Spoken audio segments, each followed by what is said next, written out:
He buried bullets one by one into the ground, turning them into pressure-triggered landmines. Then he gathered even more bullets, collecting the gunpowder from inside to create tons of explosives that he positioned around his farm. To detonate the bombs, he dug a trench across the property and filled it with massive amounts of gasoline. He then installed detonation devices along the enemy's inevitable path and covered all the traps with grass. However, to eliminate his enemies, the underground tunnel traps would be the most crucial part of his plan. First, he modified a double-barrel shotgun to the right length and mounted it at the tunnel entrance. Next, he sharpened countless steel rods to razor-sharp points and positioned them in deep pits throughout the tunnels. For the tunnel ceiling, he secured wooden blocks studded with steel spikes. Finally, he carved numerous small holes around the tunnels, so he could attack enemies from the shadows at any moment. He had to memorize the exact location of every single trap, because there were so many that even he could accidentally trigger one if he wasn't careful.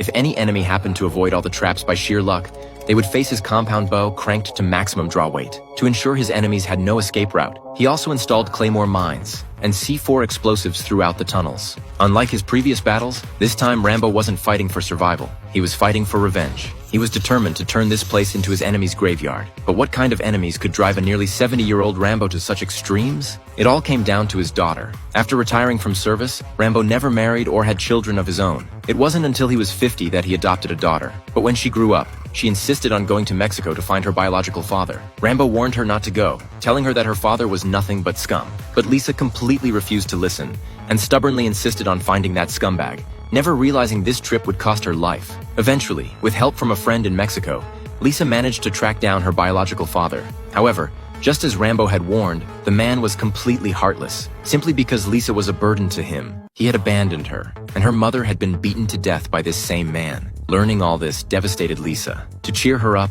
her friend decided to take her to a nightclub to unwind. This turned out to be the beginning of Lisa's nightmare. As soon as they arrived at the bar, Lisa caught the attention of a strange man who secretly slipped drugs into her drink without her knowing. When she woke up again, she had been taken to a human trafficking den where endless torture awaited her. A day and night passed, and his daughter still hadn't returned. Rambo grew extremely worried, so he grabbed his weapons and drove alone toward Mexico, ready for war.